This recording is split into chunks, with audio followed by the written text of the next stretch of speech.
Coucou les amis, bonjour, bonsoir, j'espère que chacun se porte bien. Avant de commencer cette vidéo, j'aimerais qu'on donne gloire à Dieu pour tout ce qu'il fait pour nous.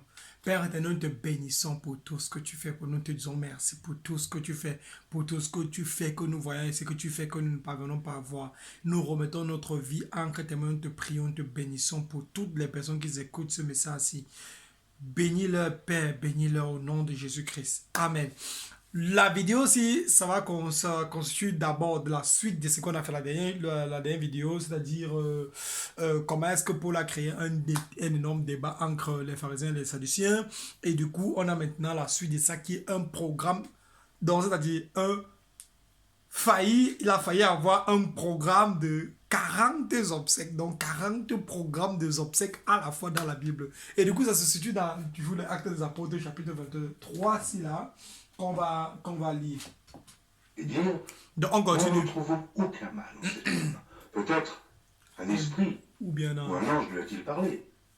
Comme la discorde allait croissant, le tribun, craignant que Paul ne fût mis en pièces par ses gens, fit descendre les soldats pour l'enlever du milieu d'eux et le conduire à la forteresse. Exact. La nuit suivante, le Seigneur apparut à Paul et dit, « Prends courage, car de même que tu as rendu témoignage de moi dans Jérusalem, il faut aussi que tu rendes témoignage dans Rome. » Quand le jour fut venu, les Juifs formèrent un complot et firent des imprécations contre eux-mêmes, en disant qu'ils s'abstiendraient de manger et de boire jusqu'à ce qu'ils eussent tué Paul. Ceux qui formèrent ce complot étaient plus de 40, et ils allèrent trouver les principaux sacrificateurs et les anciens, auxquels ils dirent, « Nous nous sommes engagés avec des imprécations contre nous-mêmes à ne rien manger, jusqu'à ce que nous ayons tué Paul. Vous donc maintenant, adressez-vous avec le Sanhédrin au tribun, pour qu'il l'amène devant vous, comme si vous vouliez examiner sa cause plus exactement. Et nous, avant qu'il approche, nous sommes prêts à le tuer. » Voilà. Le fils de la sœur de Paul, ayant eu connaissance du guet-apens, alla dans la forteresse en informer Paul. Paul appela l'un des centeniers et dit, « Mène ce jeune homme vers le tribun, car il a quelque chose à lui rapporter. » Le centenier prit le jeune homme avec lui, le conduisit vers le tribun et dit, « Le prisonnier Paul m'a appelé, et il m'a prié de t'amener ce jeune homme qui a quelque chose à te dire. » Le tribun, prenant le jeune homme par la main et se retirant à l'écart, lui demanda, « Qu'as-tu à me dire ?» Il répondit, « Les Juifs sont convenus de te prier d'amener Paul demain devant le Sanhédrin, comme si tu devais t'enquérir de lui plus exactement. Ne les écoute pas, car plus de 40 d'entre eux lui dressent un guet-apens et se sont engagés avec des imprécations contre eux-mêmes à ne rien manger ni boire jusqu'à ce qu'ils l'aient tué. Maintenant ils sont prêts et n'attendent que ton consentement. » Le tribun renvoya le jeune homme après lui avoir recommandé de ne parler à personne de ce rapport qu'il avait fait. Ensuite, il appela 2 des centeniers et dit, « Tenez prêt dès la 3e heure de la nuit 200 archers, 70 cavaliers et 200 archers pour aller jusqu'à Césarée. Voilà. Qui a aussi des montures, Paul, afin qu'on le mène sain et sauf au gouverneur Félix. » Il écrivit une lettre ainsi conçue. Claude Lysias au très excellent gouverneur Félix. Salut. Cet homme dont les Juifs s'étaient saisis allait être tué par eux lorsque je survins avec des soldats et le leur enlevai, ayant appris qu'il était romain. Voulant connaître le motif pour lequel ils l'accusaient, je l'amenai devant leur Sanhédrin. Écoutez les amis. J'ai trouvé qu'il était accusé au sujet de questions relatives à leur loi, mais qu'il n'avait commis aucun crime qui mérite la mort ou la prison. Informé que les Juifs lui dressaient des embûches, je te l'ai aussitôt envoyé, en faisant savoir à ses accusateurs qu'ils eussent à s'adresser eux-mêmes à toi. Adieu. Les soldats, selon l'ordre qu'ils avaient reçu, prirent Paul et le conduisirent pendant la nuit jusqu'à Antipatris. Le lendemain, laissant les cavaliers poursuivre la route avec lui, ils retournèrent à la forteresse. Arrivés à Césarée, les cavaliers remirent la lettre au gouverneur et lui présentèrent Paul. Le gouverneur, après avoir lu la lettre, demanda de quelle province était Paul, ayant appris qu'il était de la Cilicie. « Je t'entendrai, dit-il, quand tes accusateurs seront venus. » Et il ordonna qu'on le gardât dans le prétoire d'Hérode. Actes des Apôtres, chapitre 24. Les Actes des Apôtres, chapitre 24. Bien. Les amis, qu'est-ce qu'on a sur ce passage? C'est très important. On a ceci. On a plus de 40 personnes ont décidé que les gars veulent finir avec Paul. Qu'est-ce qu'ils font? Ils sont les qui? Les 40 personnes sont les qui? Ce sont toujours les juifs dans la Bible. Les juifs qui sont les qui? Les gens qui étaient d'abord le peuple de Dieu. C'est-à-dire que quoi? Dieu vient dans la Bible, Dieu vient dans un territoire, il choisit un groupe de personnes et il dit que je vais commencer sur vous et à travers vous, je vais partir bavarder partout.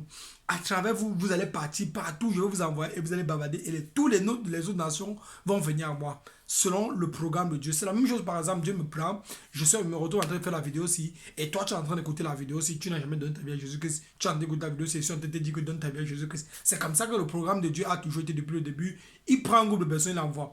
Les gars sont maintenant trop têtus, ils ont le cœur dur, ils ne veulent pas obéir à Dieu et ils ont décidé qu'ils ne veulent pas faire ce que Dieu veut faire. Et maintenant, même les gens qui sont en train de vouloir faire la volonté de Dieu, eux, ils veulent seulement bloquer, ils veulent gâter tout. Voilà plus de 40 personnes qui ont décidé qu'ils veulent finir avec Paul. Ils ont décidé qu'ils veulent finir avec Paul. Qu'est-ce qui s'est passé? Ça, c'était la suite. Donc, il fallait regarder la première partie où Paul a créé d'abord le débat entre les mêmes personnes. Et les mêmes personnes sont en train de venir ici, là, en train de venir créer tout le désordre ici pour venir tuer. 40 personnes ont décidé que les gars ne vont manger, ils ne vont pas boire. Ils vont partir tuer pour attraper Paul. Et maintenant, pour attraper Paul, qu'est-ce qu'il faut faire? Parce que le centenier, c'est-à-dire, on va prendre en parenthèse peut-être le gouverneur, je ne sais pas si c'est le gouverneur, mais c'est quand même quelqu'un d'important de la ville qui travaille pour les Romains, qui était un Romain, qui travaillait pour César. Du coup, il avait enfermé Paul quelque part dans une certaine prison. Et du coup, toujours à cause du fait, ça c'est dans Acte 20, qu'on est en train de partir, donc du coup, c'est en train de rentrer dans Acte 20, alors qu'on est au 23. Du coup, on a attrapé Paul, maintenant, il est en train de vouloir, eux, ils veulent avoir accès à Paul pour le tuer. Parce qu'ils veulent avoir accès à Paul pour le tuer, il n'y a pas moyen. Qu'est-ce qui se passe? Les gars ont décidé qu'ils demandent au roi, au chef là, on va l'appeler le gouverneur, ils demandent au gouverneur là que gars, organise comment est-ce que tu vas appeler Paul pour venir dans ton côté là-bas pour qu'on parle avec lui. Quand ils veulent maintenant organiser pour que Paul vienne, pourquoi ils vont partir bavarder avec lui? Ce qui se passe, c'est que ils ont fait des implications contre eux-mêmes. Donc, si c'est que les gars, c'est avec lui. Parce que les gars,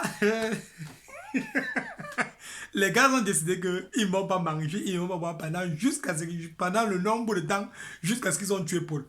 Donc, ils ont décidé eux-mêmes qu'ils ne vont pas manger, ils ne vont pas boire, jusqu'à ce qu'ils ont tué Paul. Et c'est ce qui est terrible, c'est ce qui est toujours comme ça dans la Bible. Si quelqu'un décide qu'il veut faire son maximum pour désobéir à Dieu, et que peu importe ce qui va se passer, il va seulement désobéir à Dieu, Dieu va alors lui faire que, comme c'est comme ça, non, je te laisse à toi-même maintenant. Fais ce que tu veux faire, mais toi-même, tu vas seulement mourir seul. Tu vas mourir au lieu de m'obéir. Si tu ne veux pas m'obéir, tu vas seulement te retrouver en train de mourir. C'est simple. Et du coup, les gars, c'est ce qu'ils faisaient, ce qu'ils avaient dit. S'ils ne partaient pas à l'encontre de leurs propres paroles, plus de 40 personnes devaient mourir comme ça, de famine, avec la nourriture devant eux, que leurs femmes auront préparé, ils vont décider qu'ils vont manger, parce qu'ils ont décidé qu'ils vont seulement tuer Paul ou bien vont manger.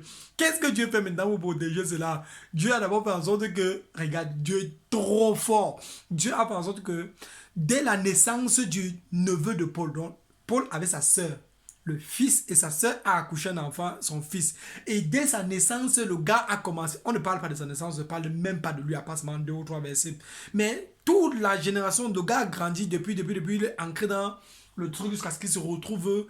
Dieu a orchestré tout dans la vie du petit là, jusqu'à ce qu'il se retrouve qu'il est entre les souverains sacrificateurs là. Il est dans le conseil des gars qui sont en train de parler, de vouloir organiser les choses. Il n'est pas parmi les gens là, mais il est dans le groupe, un peu comme ça on peut dire, peut-être de balayeur, ou bien il est celui qui travaille avec les gars, ou bien il est toujours en partenariat, il est toujours avec les gars qui sont en train de, avec les juifs là. Qu'est-ce qui se passe?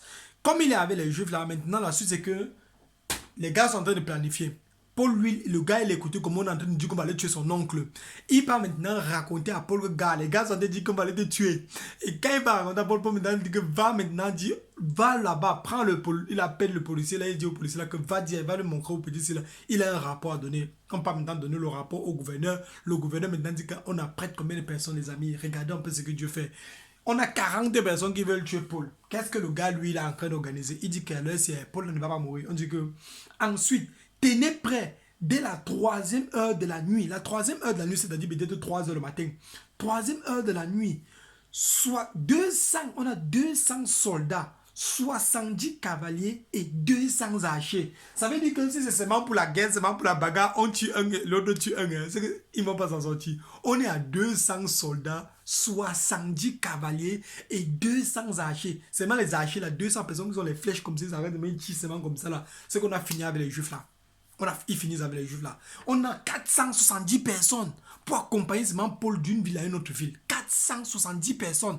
Et on est en train de dire que ça, c'est même d'abord. Et qu'il ait aussi des montures pour Paul, afin des montures. Donc, ça veut dire qu'il ne va pas seulement marcher à pied même. On va lui mettre sur un cheval ou bien sur un truc. Et il y aurait des montures pour l'accompagner. Donc, on a plus de 480 personnes, des militaires qui vont seulement accompagner Paul d'une place à une autre place. D'une ville à une autre ville. Mon ami, et dès que Paul est arrivé là-bas, là, que les gars sont venus, les accusateurs sont venus, Paul a dit que je n'ai même plus envie de vous écouter. Je veux seulement comparer que devant, et c'est ça qu'on va voir dans la prochaine vidéo. Paul dit qu'il va seulement comparer que devant une fois César. On l'envoie une fois à Rome, sur place. Donc il a fait un voyage de plus de combien de mois seulement pour arriver à Rome. Arriver à Rome, c'est là-bas qu'on l'a libéré. Et on va atterrir sur la fin de Actes des Apôtres, ici là, Actes chapitre 28, qui on va voir comment est-ce que Paul est mort là-bas. Bon, on n'écrit même pas comment il est mort. Donc du coup, il était resté là-bas pendant 2 ans. Il était en train de prêcher. Donc les amis, Dieu lutte vos bagarres, ne vous dérangez pas. Dieu lutte vos bagarres, ne vous dérangez pas. Dieu est au contrôle de tout ce qui se passe. Donc voilà ça que les gars ont voulu organiser Paul pour pouvoir le tuer. Dieu a trouvé comment il va faire en sorte que les gars là ne vont pas être capables de le tuer. Que Dieu vous bénisse abondamment, que le nom de l'Éternel soit béni abondamment. 5 jours après, Que arriva le souverain sacrificateur. que le nom de l'Éternel soit béni vraiment. Je vous excite fortement à lire beaucoup la parole de Dieu. La parole de Dieu, non, c'est trop joli. C'est trop joli. Donc, d'ici quelques jours, je finis encore Actes des Apôtres. Je plie encore, comme je vous ai montré dans l'autre vidéo.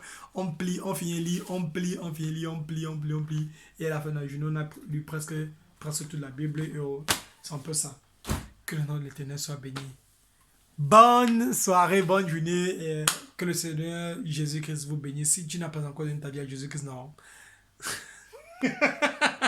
Tu risques de te retrouver dans la même place que les juifs là. Parce que si tu n'as pas donné ta vie à Jésus-Christ, c'est la même chose que tu es comme les juifs là.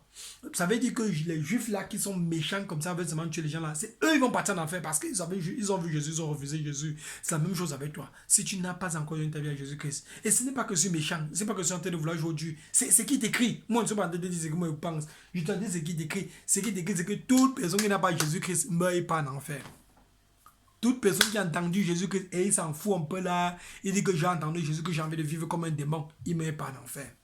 Toute personne qui dit qu'il a écouté Jésus-Christ, mais il s'en fout de ce que Jésus-Christ a dit, il ne met pas en enfer. C'est ce qui est écrit dans la Bible, c'est moi qui dis.